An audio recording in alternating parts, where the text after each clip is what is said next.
was a kind of a emotional moment for you guys. And I've got to let you know how I appreciate that. I think what's being done makes a lot of sense. I think that the fellows who rowed the boat, were they aware of this that you are doing, they would appreciate it very much. And it'll be preserved forever. One time when I was much younger, my daughter was in the first grade. One night at dinner, she said, "Daddy, you take roll in the morning?" And I said, "No." But I walk through the shop and I say, "Hello, Bob, Don, Dan, Denny, Dad, Mel, Helmer." So there was all these people that were helping us. The other thing I think about is the people that rowed the boat. I was standing at the wine garden at the 500-meter mark with a Canadian coach watching as they go by. And my crew is third with 500 to go. The Russians and the Italians were in the lead. And I said to Frank, I said, the Russians will blow up. They cannot keep that style for the whole race. It's too artificial. And sure enough, with about 250 to go, it looked like a bomb dropped in the middle of the Russian crew, and they just totally fell apart. Well, that still left the Italian. We still had to get by them. And after the race, when I ran down to the finish line and wrestled with a guard to get through, I didn't have any ticket to the final area or anything like that. But they had no guns in those days. So it was all right. And I got under the grandstand to watch the crew standing.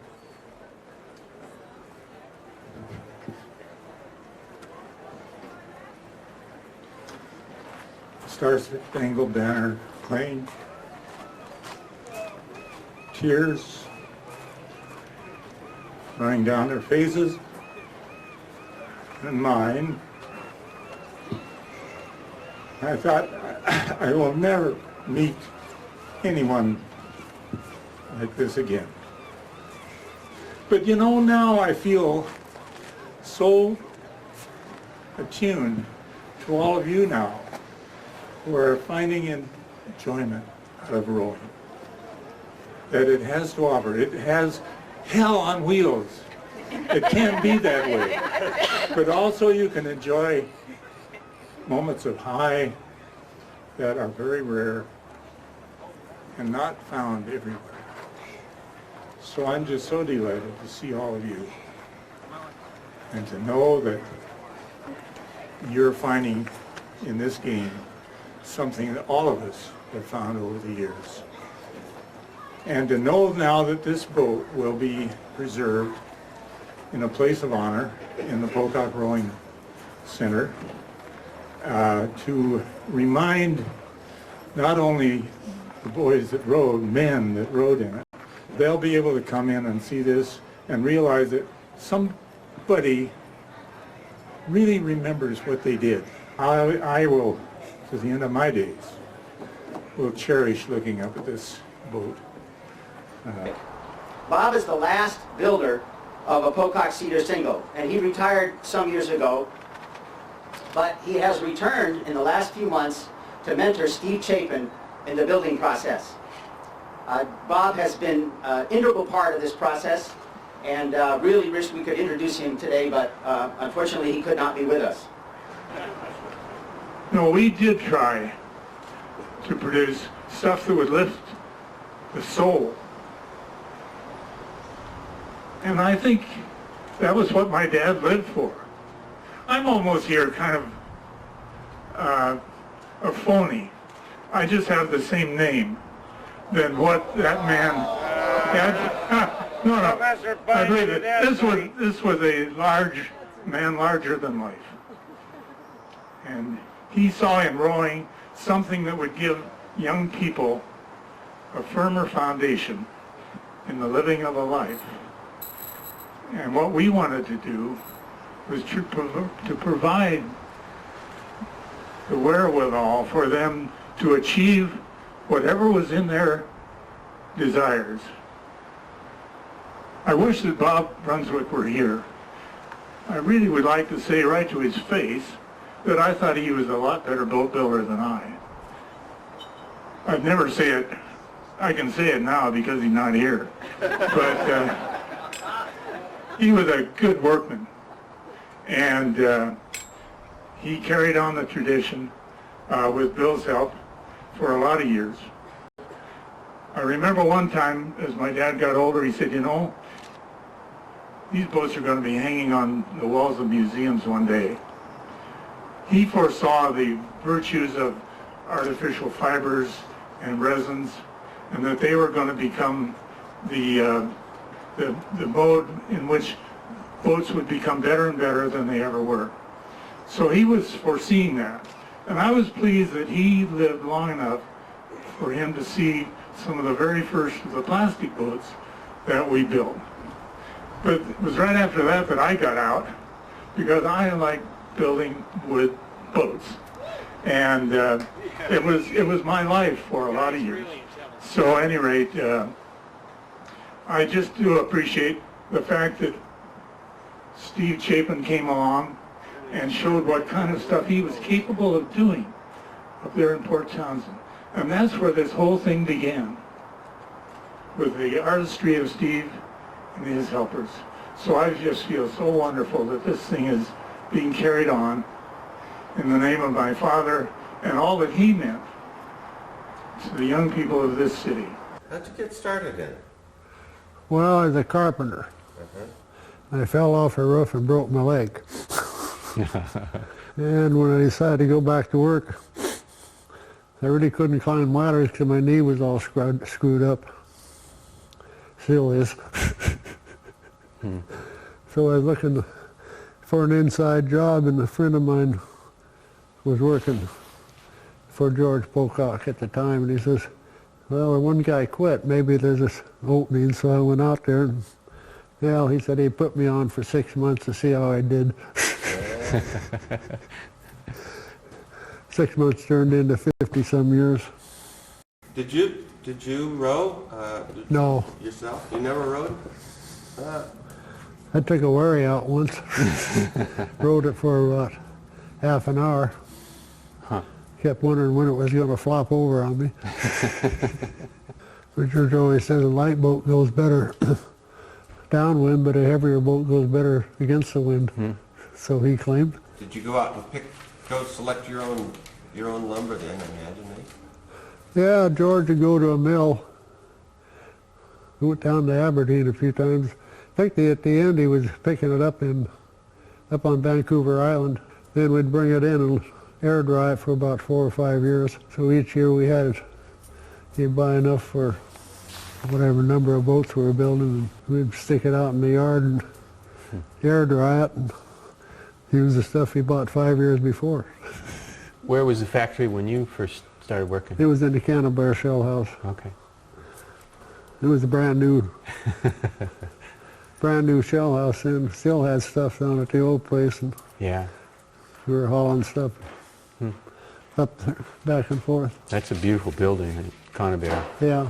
Shell House. We were only building about 12 a year back in 1949 and 50, and pretty soon we were building 30 or 40 a year, and there just wasn't room there, so they bought this building down there on the ship canal.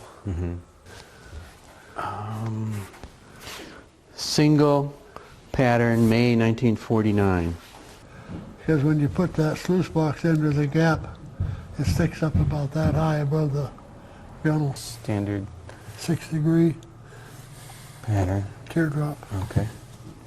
And that piece fits right there. Yeah. Yeah, so your calves, your legs don't hook on the end of the tracks. Now, is there just this one jig? Yeah, So it it's- should do. This is the current one? Because I've noticed. Yeah. 1959, single washboard. old style, pre-1986. These are what I'm going to use. Matched. How long is it? Oh, probably. And it would, the saw would somehow clamp down to that? No, I just sat. Oh, yeah. Usually a couple screws to hold it to the plate on the saw. This was a rectangular piece of cedar. Uh-huh. So, like I say, you set it on the. You screw this side to your miter fence, Okay. and you adjust these two pieces to where, when you slide it back and forth, it comes out the right width for the keel. Oh, so then what you're doing is just the saw blades here, Yeah. and you're moving that back and forth Right. to open that up. Never even sanded out the glue joint. Okay. And would you do that in your thickness sander, or did you do this by hand? No, I do it by hand. I was using on the bulkheads. So, Basically, this stuff here was, the hell was it, something 2,000 for both? the 3M 5200. Yeah, that Yeah. sounds right. Yeah. Well, these are the things that go in the bulkhead to Right. run the screws through. Right. Because those are ash, but these pieces that you had to glue on here, those are spruce or sugar pine. Yeah, they're just pieces of pine. Right. You'll have to drill it for your own saw, but So this is for Bill Tytus' saw? yeah. It says? Yeah. So we've got angles on there too. Yeah, So, they should be marked with the angle somewhere. here's 6 degrees. Yeah, Okay. that's this way. And it seems like I made them. Yeah, each one These is with that. the stern. A stands for aft. These are all pretty close to 90 for about 2 feet. Then you start, Are you saying 90 this way? yeah, Okay. because the gunnels are straight up and down the last 3 or 4 feet So of the stern. it was 90 degrees this way, and then here they start to... This angle, yeah, 2.5, 2.5, 2.5. Well, look at that. What's that say? Things to look out for on signals. So you think Stanley might have written this? Yeah. Yeah. Oh, yeah, there's that angle. Yeah, these, one on the outside like that. These are full-length planks here. And most of it's 2-inch thick stock. Some of it's 7 by 7. Again, my rough calculation is that's about 100 pairs of planks right there. So at this point, do we lay the blankets over? Yeah, Okay. So is this close enough? Do we want to be right at the edge with this batten? as close as you can get so it doesn't curl up on you.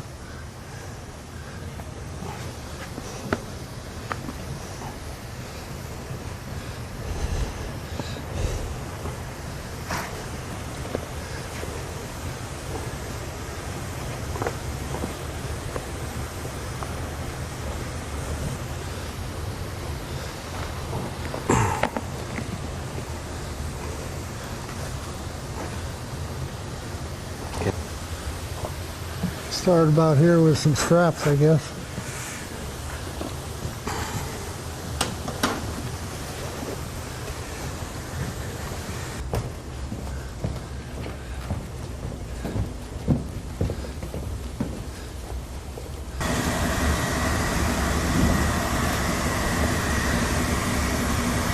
And then if I see this right, for the first side, so we're doing the port side first, Yeah, and then we flip it over like I think it goes aft on that side. aft second side. Well, I told Steve everything I know, so he knows everything I know about it.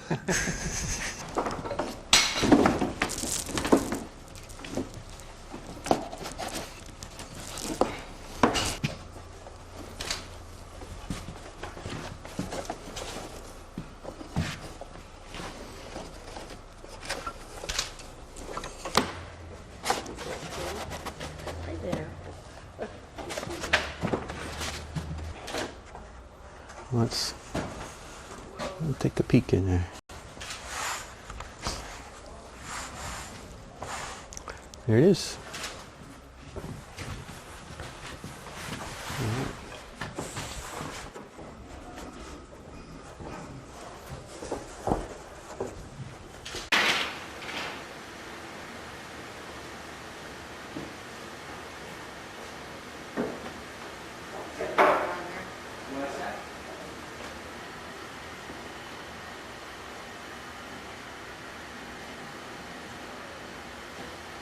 Let's work just a little bit farther here.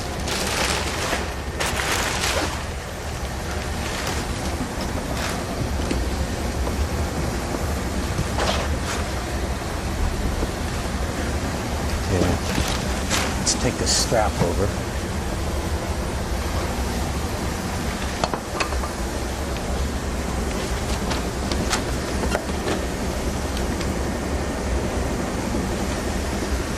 Turn tab.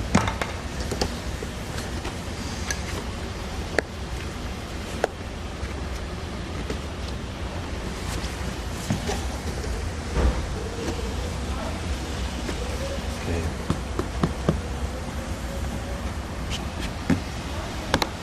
Okay.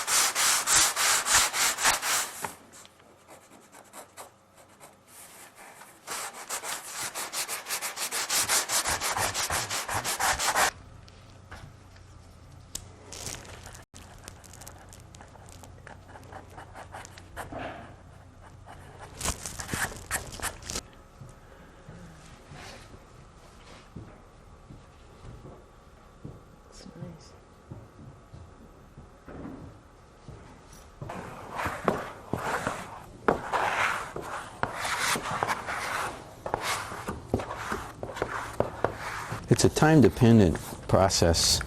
The epoxy is exothermic. Just about what we needed, you know. I mean, that's another third. We have to get a bigger mixing cup. A little more? Yep, that's plenty.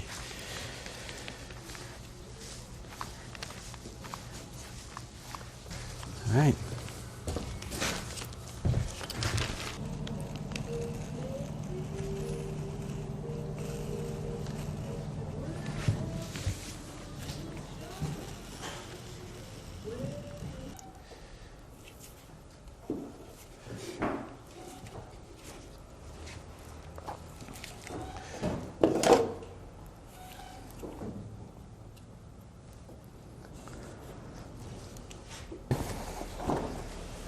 Ready?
The other thing, are you going to be around? How's your health? Can you lift the boat now? Oh, yeah, I'm fine. I've been working on the... A visit from Bob and Colleen, and Bob just turned 80 last September, so they're pretty close in age. And that was this line we see on the port side. I could set the height right here, and that's handy.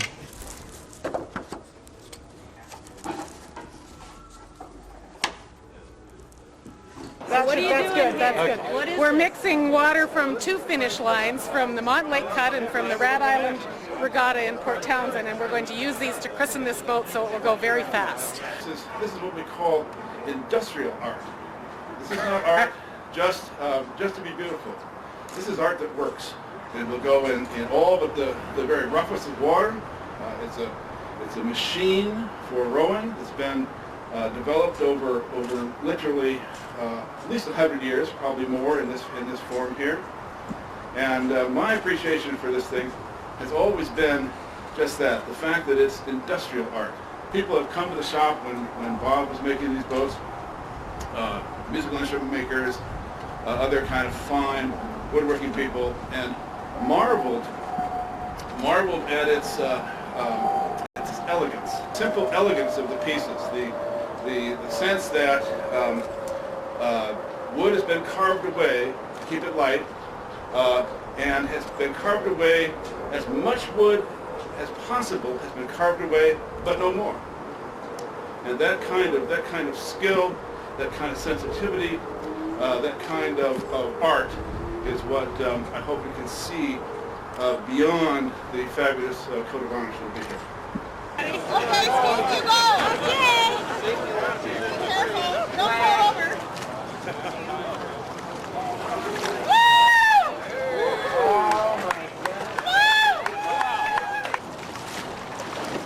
Hey, Steve! Woo! Woohoo!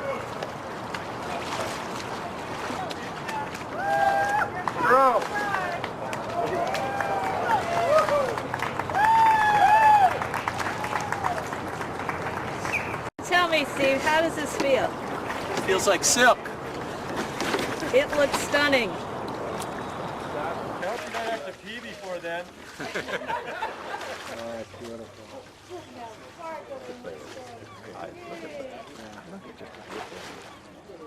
He went by our house the other day. He put it in down there, and I watched him go around the corner, and it's just astounding.